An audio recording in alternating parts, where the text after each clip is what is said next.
Welcome everyone to another episode of Podium Stories. We have a very special guest in the building today. His name is Brad Barnes. I've been wanting to interview him for a couple of weeks since I saw a past interview that he had. And I thought his story would be very relatable to our listeners. Brad is the president and CEO of Wayne Contracting, a commercial contracting company based in St. Louis. Along other awards, Wayne Contracting was ranked 750 on the Inc. 5000 2019. Brad's background is in commercial real estate and commercial contracting, having spent close to 20 years in those endeavors in some capacity. Brad, thank you so much for being here. We appreciate your time. Yeah, no problem. Thanks for having me. So one of the things that I want to ask you was about the early days of Wayne Contracting and how you guys got started. I was reading some content of yours that you said, I wasn't sure if the company would survive year one. It was challenging to get new customers, and as most organizations did not want to deal with a new company with less than a year of experience. So what were those challenges that you guys were facing that first year? And what was your mentality to finally overcome them and grow like you guys have? I've always kind of had a personality of perseverance, so I've always risen to the challenge of anything that's been presented in front of me. In terms of kind of how the company started and the challenge that we faced then, I actually was working for an organization that did something comparable years and years ago. Was let go there, and just during the process of working there, I cultivated some relationships with some targeted clients or people that we were trying to gain as clients that didn't necessarily meet the mold for what that company was looking for. When they found out that I had left, they had reached out to me and asked me if I was interested in trying to work with them again. They wanted to know where I was going, what I was going to be doing. At the time, I had no idea. It was kind of out of left field type situation. Yeah, exactly. Right. So they brought a few projects and said, these are the kind of things that we're needing help with. It's a great market right now. Nobody wants to do the smaller scale stuff. Could you help us with this until you kind of figure out where you're going to land, what you're going to do? And I said, yeah, that's fine. Let's just do that, and we'll see kind of where things fall. And just by kind of putting my money where my mouth is and going out and doing the work and having integrity and being trustworthy and following through on the things that we do, and a challenge arose and we remedied that issue immediately and kind of bring things to where they needed to be. People respected that, and we were able to grow relatively quickly organically. It was the early days. It was basically me doing everything. So it was sales, execution, project management, accounting, and those days I look back on them, I don't even know how I survived the first 24 months of this company, because I pretty consistently was putting in 16 to 20 hour days every day of the week, Monday through Friday, and sometimes even Saturday. My wife hated me. There were several times when it's like if I had an office, I would have just slept there. But basically, that time I was working out of a home office. So, but yeah, I mean, it was an interesting time. It was something that I'm glad that we went through and that I was able to experience, and it really makes me appreciate what we've been able to achieve and accomplish at this point. Right. So when you took that step, or when you left that company, did you had in mind that you were going to start a new company yourself and be an entrepreneur, or was that something that, because of those early projects, kind of grew into? I've always kind of had an entrepreneurial spirit. I've had a couple of other smaller companies before this endeavor. When I left there, I mean, it was out of left field. Like, we had just done reviews, everything was great, and all of a sudden it was like, yeah, you just, you don't work here anymore. And it's funny, when the people started calling me and asking if I could help them out with projects, I said, I don't even know if this is what I want to do anymore. I said, I just had such a bad taste in my mouth from the experience that I just went through. Just like the culture wasn't a good fit. At the time, I just had no idea where I was going to land. It was just kind of dumb luck that everything kind of worked out the way that it did. I mean, I guess it's not really dumb luck. It's really more, having the work ethic, the mindset, and once you kind of put your mind to something, you make it a reality. So that's really more what it boils down to than just pulling a lucky dollar out of a hat. Right. Was it something that you were like, I had this bad experience with this company, the company I built is going to be different? Like, what were the lessons that you were like, I don't want to be that I was from the past? Yeah, I mean, there was a lot of, it was kind of a my way or the highway type situation. It was, there was some micromanagement to some regard going on, which I just, the way I look at the guys that work in our organization, everybody here is an adult. You all understand what your job expectations are, what your roles and responsibilities are. Either accomplish them or move on to somewhere else where it's, not as high of a priority that you get you fulfill your role. So right. I think everybody appreciates that, and I give everybody the opportunity to kind of take things on in the way that they think makes the most sense for their own personality. It's a big thing. I don't push anybody to do anything my way. It's kind of, okay, let's all figure it out together. We're all a team. We're all on the same page. We're all kind of running in the same direction. I've been fortunate that I've been able to add a great group of people to our team. I mean, without some of the people here, the way I kind of look at an entrepreneur, especially myself, you know enough about a little about everything, so much that you can kind of push the boat off the shore, and then you got to hope everybody else swims to the boat and helps you kind of throw a few more oars in the water and get you going. Because that's the biggest thing that I learned early on was delegation. I understand where my strengths are, I understand where my weaknesses are. And once you get to a certain point where you can allow somebody else to join your organization and you can fiscally support that addition, then it makes sense to have somebody that is way more intelligent about that specific responsibility side of your organization than you are, to kind of take that responsibility and run with it. Was it something that you struggled with at the beginning? Because I remember when we started hiring the first few people, I ran a small team of 5 individuals, and delegating and managing the team was one of the challenges that I was facing, especially at the beginning, right? Because I came from sports and I thought I was a great leader. And then I went into business and I was like, oh, fuck, that's not the same thing. So like, was it something that you struggled or something that came naturally to you? Delegating, there was a challenge because there's, you kind of have a certain way that you've done things and a certain expectation you have of how the customers are going to be treated, what you're going to get in terms of results.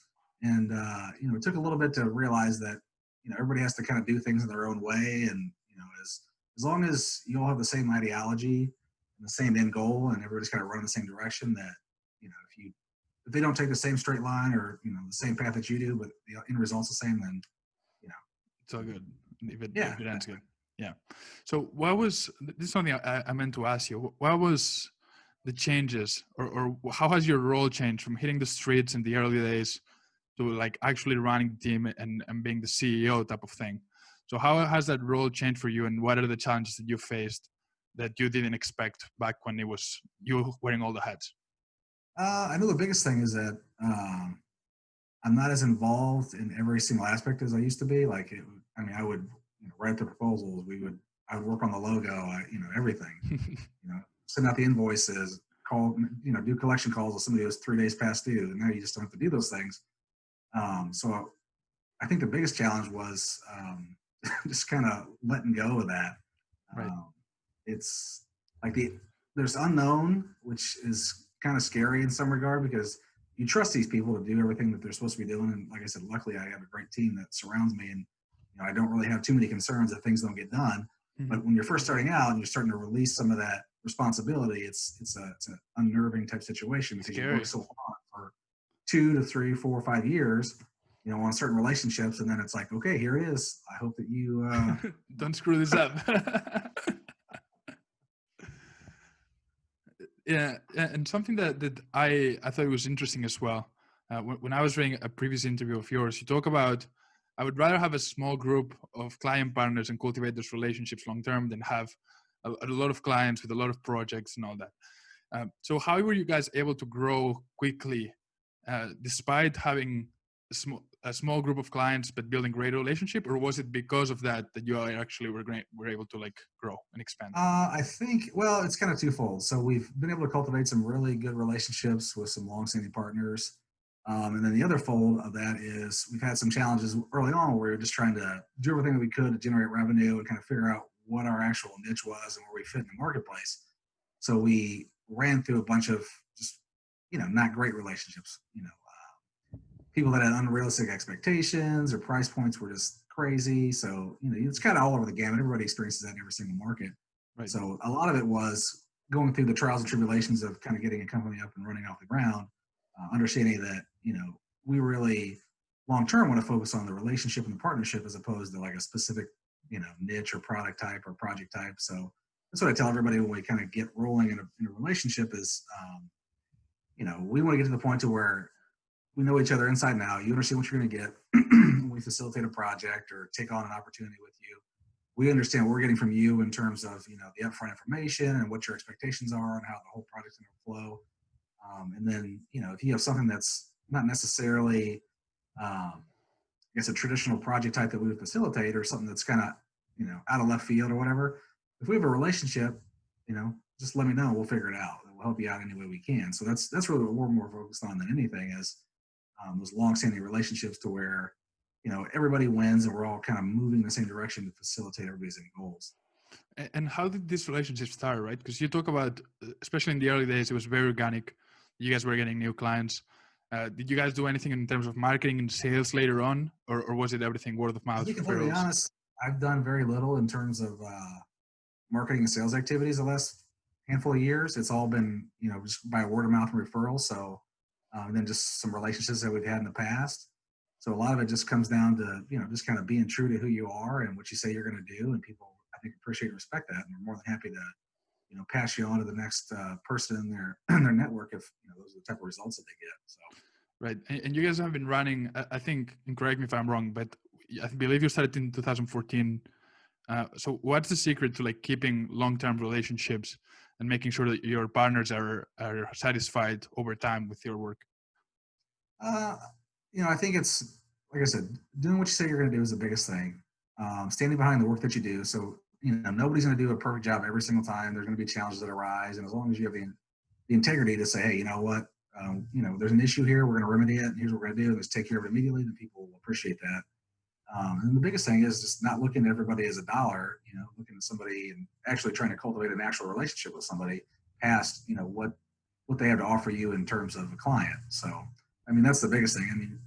There's a lot of people that I've met their families, and I know who their kids are, and we talk about stuff that isn't even relative to work. So, just having a genuine connection, I think, really helps facilitate longer term relationships.